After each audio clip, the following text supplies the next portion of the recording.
So this Shabbat has a special name. There are a few Shabbats throughout the year that have special names. One's like the Shabbat of the cow, for instance. I'm sure that's everyone's favorite.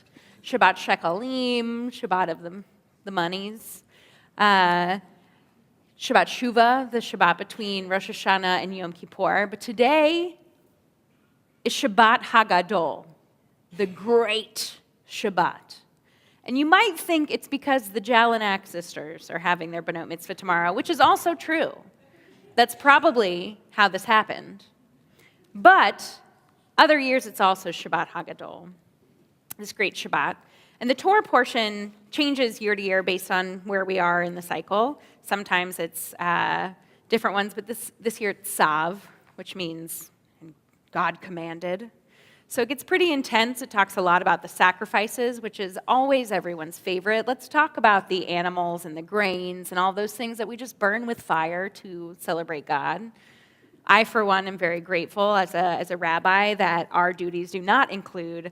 I did read a drash, a little take on this week's Torah portion about how neat it was that the ancient priests, had to like clean up after the sacrifice. And I was like, no. I mean, I understand their point, but like that's not what I want to do. So Shabbat Hagadol, this great Shabbat. So hopefully, like me, you're wondering why in the world the Shabbat before Passover is called the Great Shabbat, besides the Jelinek sisters. But lucky for you, I've done some of the legwork. So we're going to get through this together. So in my research, I found a few explanations, as one often does. My favorite of which comes from medieval commentator Rashi, who said it earned this name because traditionally rabbis did not give sermons every Shabbat. Now, we don't want to get any feedback about how you wish we went back to the good old days. We're not.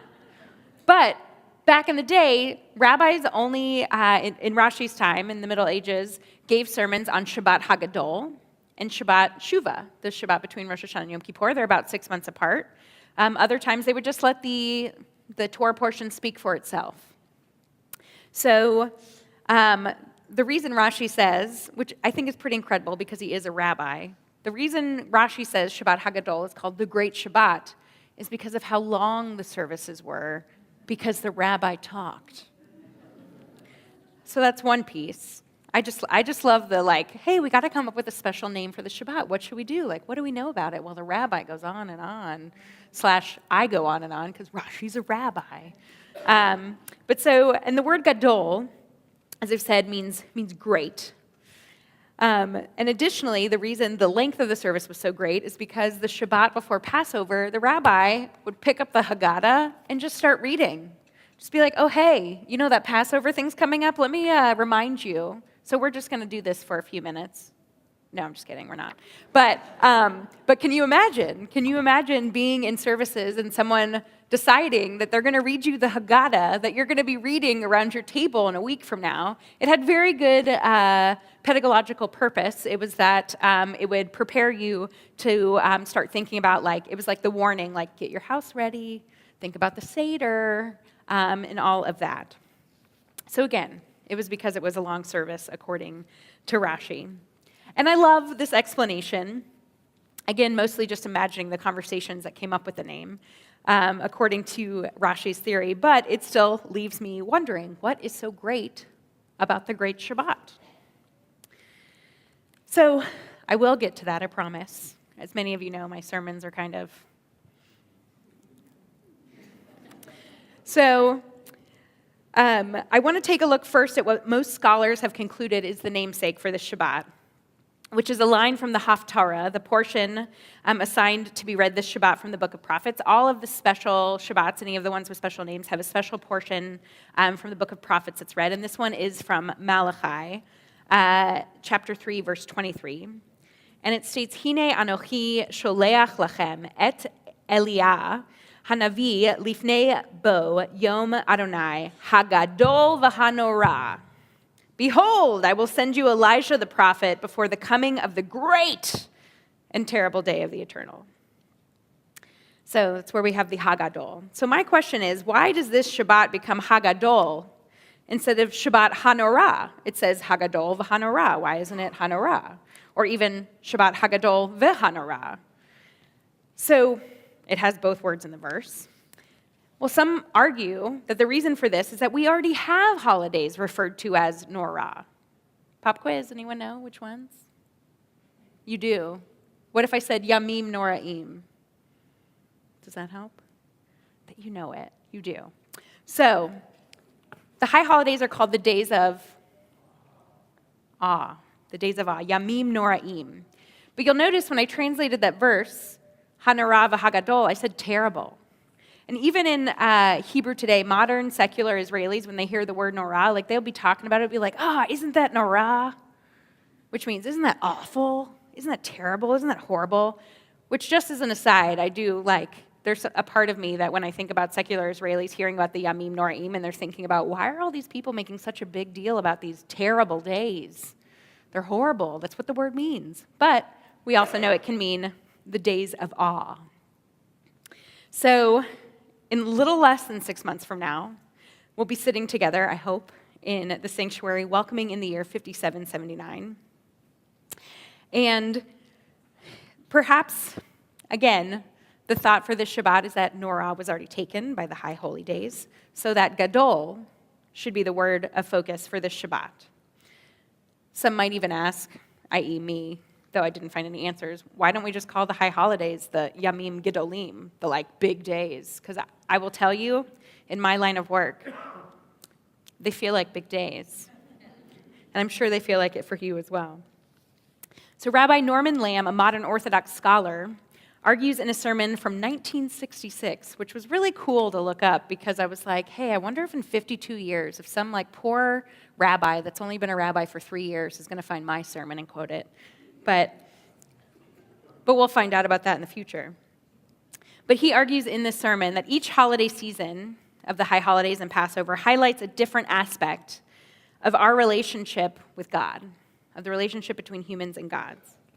The 2 months of Tishrei and Nisan, he says, the Hebrew months that contain the high holy days and Passover respectively, represent different facets of this great human-divine dialogue.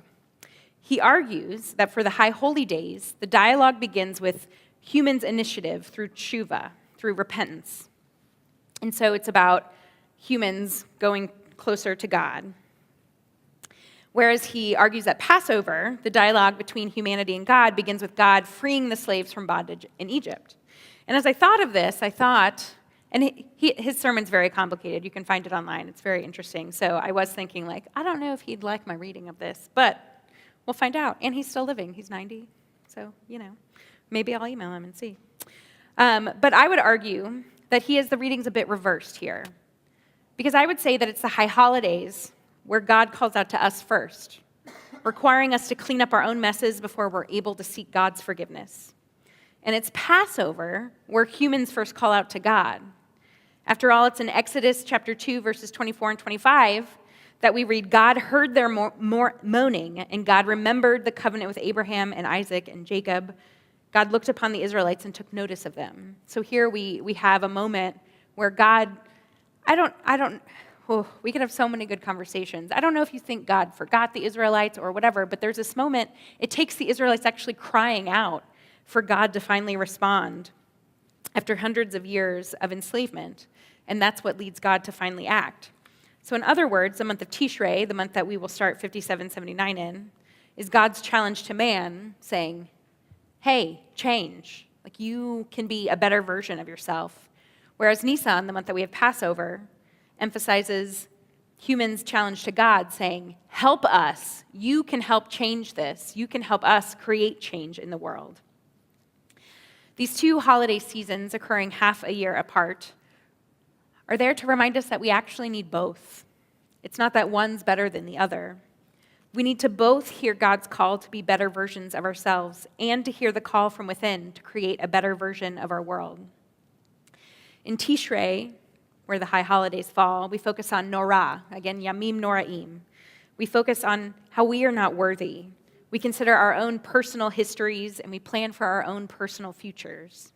The high holy days are God's way of reminding us to do an internal review, a call to search within ourselves and start to mend our relationships and ourselves. In Nisan, however, where we are now, we focus on Gadol. We focus on the big picture. We consider our collective history and our collective future.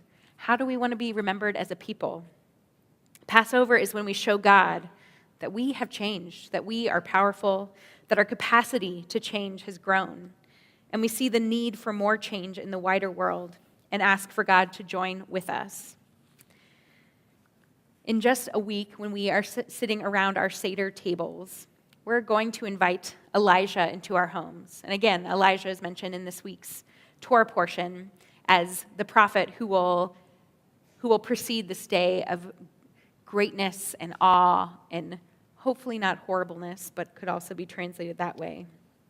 But we will welcome Elijah a week from tonight. And my hope for us is that it will serve as a reminder of this week's Haftorah portion. And it will usher in the reminder that we as humans have the capacity to change not only ourselves, but to change the world in which we live and even to change God. It was humans calling out to God that caused God to change. That's a pretty powerful statement for any faith. We can turn this world from Norah to something awful, to something gadol, to something great, to something bigger than ourselves. So my prayer for us is that we don't reach 5779 in Tishrei this coming September and wonder why we didn't heed the call this Shabbat Hagadol, the call from Elijah, the call as we go through Pesach together, why we didn't heed the call to take action, to put more love and healing into this world, to really be God's partners and to ask God to be our partner. And it is customary on this Shabbat to also wish everyone a Shabbat Hagadol Shalom. So have a great Shabbat Shalom. Have a big Shabbat Shalom. There are many ways you can look at it, but I wish you all the ability to look and see how you can change not only yourself, but how we together can change the world. Shabbat Hagadol Shalom. Amen.